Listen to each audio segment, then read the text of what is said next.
Kalau toh orang digoda, itu bukan karena kehebatan syaitan, tapi karena kelemahan kita. Assalamualaikum warahmatullahi wabarakatuh. Alhamdulillah alladzi arsala rasulahu bil huda wa dinil haq liyuzhirahu 'alad dini kullihi walau karihal kafirun. Asyhadu an la ilaha illallah wahdahu la syarikalah wa asyhadu anna Muhammadan abduhu wa rasuluh la nabiyya ba'da. Amma ba'd. Para pemirsa, saudara kaum muslimin dimanapun Anda berada, pada kesempatan ini kita lanjutkan bahasan kita tentang keutamaan bertawakal kepada Allah Subhanahu wa Ta'ala. Yang pertama, dapat membuktikan keimanan yang benar. Yang kedua, memperoleh rizki. Yang ketiga, memperoleh kecukupan dari apa yang dibutuhkan. Sekarang yang keempat, yaitu tidak dikuasai syaitan, tidak dikendalikan oleh syaitan. Jadi sebenarnya syaitan itu tidak kuat, tapi kita yang kuat. Seharusnya begitu. Syaitan itu tidak kuat. Dia sendiri yang bilang bahwa dia tidak kuat. Kalau toh orang digoda, itu bukan karena kehebatan syaitan, tapi karena kelemahan kita. Oleh karenanya di dalam surat An-Nahl ayat 99, surat 16 ayat 99, Allah berfirman, innahu laisalahu sultanun 'alal ladzina amanu wa 'ala rabbihim yatawakkalun. Sungguh syaitan itu tidak berkuasa, tidak berpengaruh terhadap orang-orang yang beriman dan bertawakal kepada Tuhannya. Jadi orang kuat di hadapan syaitan itu adalah orang yang beriman. Kuat dia di hadapan syaitan. Syaitan jadi lemah di hadapan orang yang beriman kalau imannya benar. Dan untuk membuktikan kebenaran iman, orang harus tawakal. Jadi kalau orang tawakal, ini sulit digoda oleh syaitan. Maka sekalian kita bahas yang kelima, yaitu menghargai usaha yang dilakukan. Orang kalau bertawakal kepada Allah, dia menghargai apa yang dia lakukan sendiri.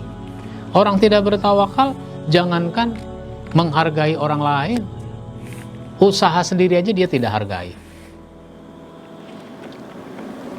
Misalnya begini, orang ingin dapat uang satu hari 500.000 misalnya. Berbagai cara dilakukan orang untuk mendapatkan uang 500.000 itu. Ada yang jadi tukang ojek, ada yang jadi sopir taksi, taksi online, ada yang dagang, ada macam-macam yang dilakukan orang. Nah, ketika ingin dapat 500, ternyata dapatnya 200. Dapatnya 200. Orang kalau bertawakal kepada Allah, dia tetap mengucapkan alhamdulillah. Dia puji Allah. Alhamdulillah. Meskipun ingin dapat 500, kalau ternyata 200 nggak apa-apa. Mudah-mudahan berkah yang 200 ini, sehingga mencukupi apa yang menjadi keperluannya, apa yang menjadi kebutuhannya. Nah, itu begitu. Sehingga dia menghargai sendiri usahanya. Tapi kalau dia tidak bertawakal, dia tidak menghargai usahanya sendiri, apa dia bilang? Ya, percuma saja saya ngojek, percuma saja saya dagang, percuma saja saya. Itu pengennya dapat 500, kalau cuma dapat 200. Nah, disitulah dia jadi orang lemah nanti di hadapan syaitan. Dia telah membuka hatinya untuk syaitan masuk dan membisikkan kejahatan. Apa kata syaitan? Makanya daripada lu ngojek, mendingan lu nyolong. Nah, tuh lihat si Anu nyolong, dapat handphone bagus, dapat motor, sebentar doang, 1 menit 2 menit dapat motor, dia nyolong. Motor harganya berapa? Nah, lu kerja dari pagi sampai sore dapatnya cuma 200. Mendingan dia sebentar doang dapat motor harganya 7 juta, harganya 10 juta. Apa dia bilang? Iya ya. Itu bahaya itu. Kalau bilang iya ya, akhirnya apa? Dia pun pengen melakukan itu. Ini namanya orang karena tidak menghargai usahanya sendiri, akhirnya dia lebih memilih usaha orang lain yang tidak benar, sehingga dia lemah di hadapan syaitan. Dia cepat dikuasai oleh syaitan, bahkan dia sudah mempersilahkan syaitan masuk ke dalam hatinya. Ya memang maunya syaitan begitu. Alladzi yuwaswisu fi sudurin nas, membisikkan kejahatan ke dalam hati manusia. Itu kata membisikkan biasanya di mana? Ini di telinga. Kalau membisikkan itu biasanya di telinga. Dari telinga nanti baru masuk ke hati. Ternyata syaitan membisikkannya tidak lewat telinga, langsung membisikkannya ke hati. Toh nanti juga nyampainya ke hati juga. Oleh karenanya waspada. Maka dalam konteks usaha, serahkan hasilnya kepada Allah Subhanahu wa ta'ala, sehingga kita jadi orang kuat di hadapan syaitan. Syaitan tidak berdaya di hadapan orang-orang yang bertawakal kepada Allah Subhanahu wa ta'ala, dan dia selalu menghargai usahanya. Apa yang dia lakukan, dia hargai. Alhamdulillah, saya bersyukur sudah dagang dari pagi sampai sore, dapat rezeki yang halal dari dagang. Alhamdulillah, saya ngojek dari pagi sampai sore, sehingga saya mendapatkan uang untuk memenuhi kebutuhan. Seterusnya begitu, dia syukuri.